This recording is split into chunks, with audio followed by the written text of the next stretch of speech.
मैं अपना scholarship letter और एजुकेशन लोन का लेटर दिखाने के लिए तैयार हूँ। क्या आपके नेता उनकी असली डिग्री दिखाएंगे? मैंने अभी देखा कि किसी बीजेपी के कार्यकर्ता ने मेरे ऊपर आरटीआई फाइल की है और वो जानना चाहता है कि मैंने अपनी एजुकेशन कैसे कंप्लीट की। तो मैं उनसे पूछना चाहता हूँ, क्या आपके नेता अपनी डिग्री दिखाएंगे? मैं अपना स्कॉलरशिप लेटर और एजुकेशन लोन का लेटर दिखाने के लिए तैयार हूँ। क्या आपके नेता उनकी असली डिग्री दिखाएंगे? और मुझे समझ नहीं आता इन लोगों को एजुकेशन से इतनी क्या प्रॉब्लम है। अगर कोई आम घर का लड़का बॉस्टन यूनिवर्सिटी में जाकर पढ़कर आ गया तो इससे इन लोगों को तकलीफ क्यों हो रही है? आप लोग एजुकेशन के इतने खिलाफ क्यों हो? अपना स्कॉलरशिप लेटर और एजुकेशन लोन का लेटर दिखाने के लिए तैयार हूँ। क्या आपके नेता उनकी असली डिग्री दिखाएंगे? और मुझे समझ नहीं आता इन लोगों को एजुकेशन से इतनी क्या प्रॉब्लम है। अगर कोई आम घर का लड़का बॉस्टन यूनिवर्सिटी में जाकर पढ़कर आ गया तो इससे इन लोगों को तकलीफ क्यों हो रही है? അതെന്തായാലും സംഭവിക്കില്ല. നരേന്ദ്രമോദി എന്താണെങ്കിലും ഡിഗ്രി സർട്ടിഫിക്കറ്റ് എന്താണെങ്കിലും രാജ്യത്തിന് മുന്നിൽ വെക്കില്ല. ഡിഗ്രി സർട്ടിഫിക്കറ്റ് ചോദിക്കാൻ പാടില്ല, അത് ക്രിമിനൽ കുറ്റമാണെന്നാണ് പറയുന്നത്. നരേന്ദ്രമോദിയുടെ ഡിഗ്രി സർട്ടിഫിക്കറ്റ് ആരും ചോദിക്കരുത്, അത് വരില്ല. കാരണം അങ്ങനെ ഒരു സംഭവം ഇല്ല. ഡിഗ്രി സർട്ടിഫിക്കറ്റ് ഇല്ല, സ്കൂളിൽ തന്നെ പോയിട്ടില്ല. നരേന്ദ്രമോദി തന്നെ പല ആവർത്തി പറഞ്ഞിട്ടുള്ളതാണ്. 17 വയസ്സ് വരെ തെരുവോരങ്ങളിലും റെയിൽവേ സ്റ്റേഷനിലും ബസ് സ്റ്റാൻഡിലും ചായ വിറ്റ് നടന്നു. അത് കഴിഞ്ഞ് പിന്നീട് അങ്ങോട്ട് ഭിക്ഷയാചിച്ച് ജീവിച്ചു, സന്യാസത്തിന് പോയി, പല കാര്യങ്ങൾ ചെയ്തു. സ്കൂളിൽ പോയിട്ടില്ല, കോളേജിൽ പോയിട്ടില്ല. അതുകൊണ്ട് ഡിഗ്രി സർട്ടിഫിക്കറ്റ് ഒന്നും ആരും ചോദിക്കണ്ട. പിന്നെ എന്തുകൊണ്ട് വിദ്യാഭ്യാസത്തിന് ഇത്ര എതിര്? എന്താണ് വിദ്യാഭ്യാസ രംഗത്തെ ഇവർക്ക് ഇത്രമാത്രം ശത്രുത? വിദ്യാഭ്യാസ രംഗത്തോട് എന്താ ഇത്ര ശത്രുത? അത് ഒരു തിരിച്ചറിവാണ്. നമ്മൾ മനസ്സിലാക്കേണ്ട ഒരു അടിസ്ഥാനപരമായ കാര്യം എന്ന് പറയുന്നത്, RSS രാജ്യത്തെ ജനങ്ങൾ വിദ്യാസമ്പന്നരാകുന്നതിന് എല്ലാ അർത്ഥത്തിലും എതിരാണ്. മനസ്സിലായില്ലേ? കാരണം ജനങ്ങൾ അഭ്യസ്ത വിദ്യരുള്ളവരായാൽ, അവര് അക്ഷരാഭ്യാസമുള്ളവരായാൽ, അവർ ഒരു എഡ്യൂക്കേറ്റഡ് ജനറേഷനായി മാറിക്കഴിഞ്ഞാൽ തീർന്ന്. RSS തീർന്ന്, സംഘ് പരിവാരം തീർന്ന്, പിന്നെ സംഘ് പരിവാരമില്ല. കാരണം വെറുപ്പിൻ്റെ വിദ്വേഷത്തിൻ്റെ വക്താക്കളാകാൻ അഭ്യസ്ത വിദ്യരെ കിട്ടില്ല. ഞാൻ പറഞ്ഞത് യഥാർത്ഥത്തിൽ ഈ വിദ്യാഭ്യാസം എന്ന് പറയുന്ന കരസ്ഥമാക്കിയ ആളുകളെ കുറിച്ചാണ്.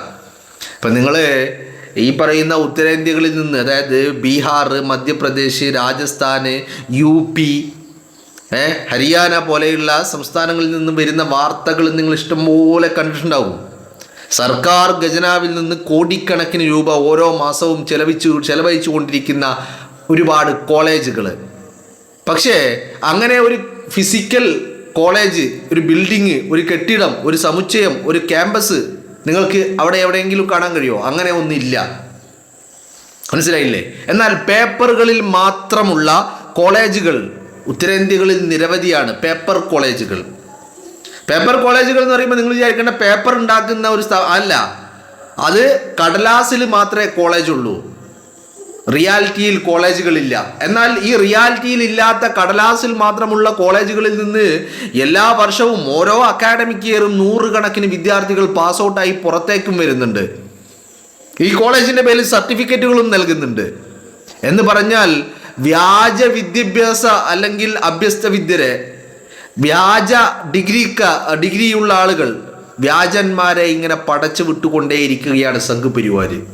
എന്തിനാ? ഡിഗ്രി ഉള്ളവർ വേണം, പക്ഷേ അഭ്യസ്ത വിദ്യരാവരുത് എന്നുള്ളതാണ് സംഘ് പരിവാറിൻ്റെ തീരുമാനം. അതിനുവേണ്ടി രാജ്യത്തെ വിദ്യാഭ്യാസ മേഖല തകർത്ത് തരിപ്പണമാക്കിക്കൊണ്ടിരിക്കുക. നിങ്ങൾ എന്താ കരുതുന്നത്? രാജ്യത്ത് നടന്ന CBSE പരീക്ഷാ ക്രമക്കേട്, ഓൺ സ്ക്രീൻ മാർക്കിംഗ് ക്രമക്കേട്, നീറ്റ് പരീക്ഷാ ക്രമക്കേട്, രാജ്യത്ത് നടന്നിരിക്കുന്ന UGC നെറ്റ് പരീക്ഷാ ക്രമക്കേട്, അങ്ങനെ ജാർഖണ്ഡിൽ, മഹാരാഷ്ട്രയിൽ, അതുപോലെ ബംഗാളിൽ വിവിധ ഇടങ്ങളിൽ നടന്ന പരീക്ഷാ ക്രമക്കേടുകൾ അത്രയും ഈ പറയുന്ന സംഘ് പരിവാർ ആസൂത്രണം ചെയ്ത് നടപ്പിലാക്കിയതാ. ഏതെങ്കിലും ഒരു സിറ്റുവേഷനിൽ പെടുന്നതിനെ ഉണ്ടായതല്ല. വളരെ കൃത്യമായിട്ട് ഡിഗ്രിയുള്ള ആളുകൾ വേണം, പക്ഷേ അവർ അഭ്യസ്ത വിദ്യരാകരുത്. മാത്രവുമല്ല, ഈ വിദ്യാഭ്യാസ മേഖലയെ തങ്ങൾക്ക് ഏണിങ്സ് ഉണ്ടാക്കാൻ പറ്റിയ ഒരു സോഴ്സായിട്ട് എങ്ങനെ ഉപയോഗിക്കാം എന്നുള്ളത് കൂടിയാണ് RSS ഇതിൻ്റെ മുകളിൽ നടക്കുന്ന ഒരു അജണ്ട എന്ന് പറയുന്നത്. മനസ്സിലായോ? അപ്പോൾ അതുകൊണ്ട് തന്നെയാണ് ഈ പറയുന്ന സംഘ് പരിവാരം അവരാഗ്രഹിക്കുന്നത് രാജ്യത്ത് വലിയ വിദ്യാഭ്യാസ വിപ്ലവം ഉണ്ടാകണമെന്നല്ല, മറിച്ച് വിദ്യാഭ്യാസ വിദ്യാഭ്യാസ മേഖലയെ തകർത്ത് നശിപ്പിക്കണമെന്നുള്ളതാണ്. എസ്പെഷ്യലി ഹയർ എഡ്യൂക്കേഷൻ മേഖല. മനസ്സിലായില്ലേ? ഉള്ള വിദ്യാഭ്യാസ മേഖലയെ തകർത്ത് തരിപ്പണമാക്കണം, എന്നിട്ട് അതിൽ ക്രമക്കേടുകൾ നടത്തണം, എന്നിട്ട് കുറെ കഴുതകളെ ഈ ക്രമക്കേടിന്റെ ഭാഗമായിട്ട് തിരികെ കയറ്റണം. ഇപ്പം നിങ്ങളൊന്ന് ആലോചിച്ച് നോക്ക്. ഇപ്പോൾ നീറ്റ് പരീക്ഷ ക്രമക്കേട് നടക്കുമ്പോൾ ഈ ക്വസ്റ്റ്യൻ പേപ്പറുകൾ 5 ലക്ഷം മുതൽ 40 ലക്ഷം രൂപയ്ക്ക് വരെ വിൽപ്പനക്കുണ്ടായിരുന്നു. പല മാർക്കറ്റുകളിൽ പല രീതിയിലായിരുന്നു ഇതിൻ്റെ അവൈലബിലിറ്റി. അപ്പോൾ നിങ്ങളൊന്ന് ആലോചിച്ചു, 40 ലക്ഷം രൂപ കൊടുത്ത് നീറ്റ് പരീക്ഷ, അതായത് ഇതൊരു എൻട്രൻസ് എക്സാം ആണല്ലോ, ഈ പരീക്ഷയുടെ ചോദ്യ പേപ്പർ, ക്വസ്റ്റ്യൻ പേപ്പർ വാങ്ങാൻ ആളുകൾ ഉണ്ടായിരുന്നെങ്കിൽ യഥാർത്ഥത്തിൽ ആ വിദ്യാർത്ഥി, അത് വാങ്ങിയ വിദ്യാർത്ഥി അക്ഷരാർത്ഥത്തിൽ നീറ്റ് പരീക്ഷയ്ക്ക് പോയത് 1-2 വർഷത്തെ കഠിനാധ്വാനത്തിലൂടെയല്ല, മറിച്ച് വളരെ കൃത്യമായി ഏതോ പരീക്ഷയുടെ 3-4 ദിവസം മുമ്പ് ഇത് ചോർത്തിക്കൊടുത്തു, അത് വാങ്ങി അതിലുള്ള ആൻസറുകൾ, ക്വസ്റ്റ്യനുകൾ നോക്കി പോയി. കൃത്യമാണല്ലോ. ഇപ്പം ഇവിടെയാണ് രാജ്യത്തെ വിദ്യാഭ്യാസ മേഖല എങ്ങനെയാണ് തകർക്കപ്പെടുന്നത് എന്ന് നമുക്ക് മനസ്സിലാവുന്നത്. അതുകൊണ്ട് തന്നെയാണ് സംഘ് പരിവാരം എന്നും, നിങ്ങൾ നോക്കൂ, ആയിരക്കണക്കിന് കോടി രൂപ ചെലവഴിച്ച് രാജ്യത്ത് പ്രതിമയുണ്ടാക്കിയ ആളുകൾ, ആയിരക്കണക്കിന് കോടി രൂപ ചെലവഴിച്ച് രാജ്യത്ത് പല അനാവശ്യമായിട്ടുള്ള പലതും ഉണ്ടാക്കി വെച്ച ആളുകൾ, നിങ്ങൾ നോക്കൂ, ഇപ്പോൾ നരേന്ദ്രമോദി അധികാരത്തിൽ വന്നതിൽ പിന്നെ നിർമ്മിച്ച എയർപോർട്ടുകളുടെ എണ്ണം നോക്കൂ. ആ പുതുതായി നിർമ്മിച്ച എയർപോർട്ടുകളിൽ എത്ര എണ്ണം ഇപ്പോൾ പ്രവർത്തിക്കുന്നുണ്ട് എന്നുള്ളത് നിങ്ങളൊന്ന് അന്വേഷിച്ച് നോക്കിയാൽ നിങ്ങൾക്ക് മനസ്സിലാകും. രാജ്യത്ത് ഇപ്പോൾ കോടാനുകോടി രൂപയാണ് ഇത്തരത്തിൽ ചെലവഴിക്കുന്നത്. ഈ കോടാനുകോടി രൂപ എന്തുകൊണ്ട് വിദ്യാഭ്യാസ മേഖലയിൽ ചെലവഴിക്കുന്നില്ല? വിദ്യാഭ്യാസ മേഖലയെ തകർക്കണം എന്നുള്ളതാണ്. സ്വാഭാവികമായിട്ടും ഒരു ഡിഗ്രി സർട്ടിഫിക്കറ്റ് പോലും ഇല്ലാത്ത വ്യക്തി രാജ്യത്തിൻ്റെ പ്രധാനമന്ത്രി കസേരയിൽ ഇരിക്കുമ്പോൾ, അതായത് വിദ്യാഭ്യാസത്തിൻ്റെ വില എന്താണെന്നറിയാതെ രാജ്യത്തെ കലാപങ്ങളും അക്രമങ്ങളും വോട്ട് ചോരിയും ഒക്കെ നടത്തിക്കൊണ്ട് അധികാരത്തിൽ വരുന്ന ആളുകൾക്ക് എന്ത് വിദ്യാഭ്യാസം, എന്ത് രാജ്യം, എന്ത് വികസനം, ഒന്നുമില്ല. അവർക്ക് വേണ്ടത് കോർപ്പറേറ്റുകളുടെ സപ്പോർട്ടാണ്, കോർപ്പറേറ്റുകളുടെ പിന്തുണ, പിന്നെ എല്ലാത്തിലും ഉപരി പണം ഉണ്ടാക്കണം. ഇത് രണ്ടും കൃത്യമായി നടക്കുന്നുണ്ട്. ഇതിനപ്പുറം മറ്റൊന്നും നടക്കുന്നില്ല. നിങ്ങൾ നോക്കൂ, ഇപ്പൊ രാജ്യത്ത് E20 പെട്രോൾ സാർവത്രികമാക്കുക എന്ന് പറയുന്നത് ആരുടെ ആവശ്യ? E20 എത്തനോൾ നിർമ്മാതാക്കളുടെ ആവശ്യം. ആരാണ് എത്തനോൾ നിർമ്മാതാവ്? രാജ്യത്തെ ക്യാബിനറ്റ് മന്ത്രിയുടെ മകൻ അല്ലേ? അപ്പൊ അതുപോലെ രാജ്യത്തെ കോർപ്പറേറ്റുകൾക്ക് വേണ്ടി മാത്രം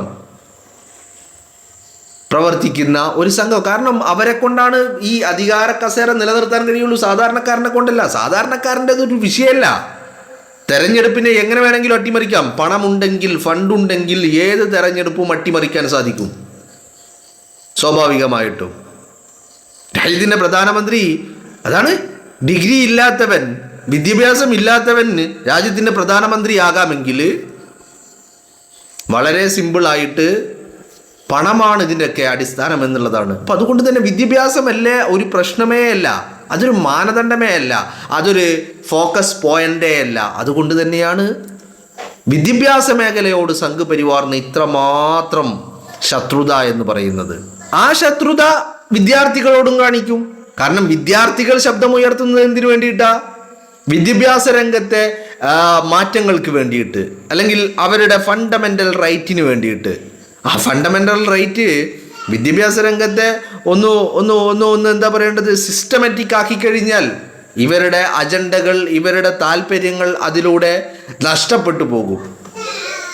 അതൊരു തിരിച്ചറിവാണ്, ഒരു പ്രധാനപ്പെട്ടതാണ്. കാരണം അടിസ്ഥാന കാലിൻ്റെ അടിയിലെ മണ്ണ് ഒലിച്ചു പോകാതെ സംരക്ഷിക്കുക എന്നുള്ളതാണ് RSSന്റെ ലക്ഷ്യം. കാരണം ഒരു തലമുറ വിദ്യാസമ്പന്നരായി, വെൽ എഡ്യൂക്കേറ്റഡായി ഒരു തലമുറ വളർന്നു വന്നു കഴിഞ്ഞാൽ അത് വലിയ അർത്ഥത്തിൽ തിരിച്ചടിയാണ്. മാത്രവുമല്ല നിരന്തരമായ ചോദ്യങ്ങൾ ഇങ്ങനെ ഉയർന്നുകൊണ്ടേയിരിക്കും. മനസ്സിലായില്ലേ? നിരന്തരമായ ചോദ്യങ്ങൾ. ഈ പറയുന്ന അന്ധഭക്തികൾ ഉണ്ടായാലാണ് ചോദ്യങ്ങൾ ഉണ്ടായിരിക്കുള്ളൂ. വിദ്യാസമ്പന്നര് വളർന്നു വലുതായി കഴിഞ്ഞാൽ നിരന്തരമായ ചോദ്യങ്ങൾ ഇങ്ങനെ വന്നുകൊണ്ടിരിക്കും. അതുകൊണ്ട് തന്നെയാണ് ഈ പറയുന്ന വിദ്യാർത്ഥികളോടാണെങ്കിലും ശരി, വിദ്യാഭ്യാസ മേഖലയോടാണെങ്കിലും ശരി, സംഘ് പരിവാറിന് ഇത്രയധികം ശത്രുത. പിന്നെ സ്വാഭാവികമായിട്ടും ഞങ്ങളുടെ നേതാവിന് ഒരു ഡിഗ്രി പോലും ഇല്ല, അതുകൊണ്ട് നിങ്ങളും പഠിക്കണ്ട, ഞങ്ങളുടെ നേതാവിനേക്കാൾ വലുതാവരുത് നിങ്ങൾ. കാരണം എന്താ? ഞങ്ങളുടെ നേതാവ് അവകാശപ്പെടുന്നത് ഞാൻ വിശ്വഗുരുവാണെന്നാ.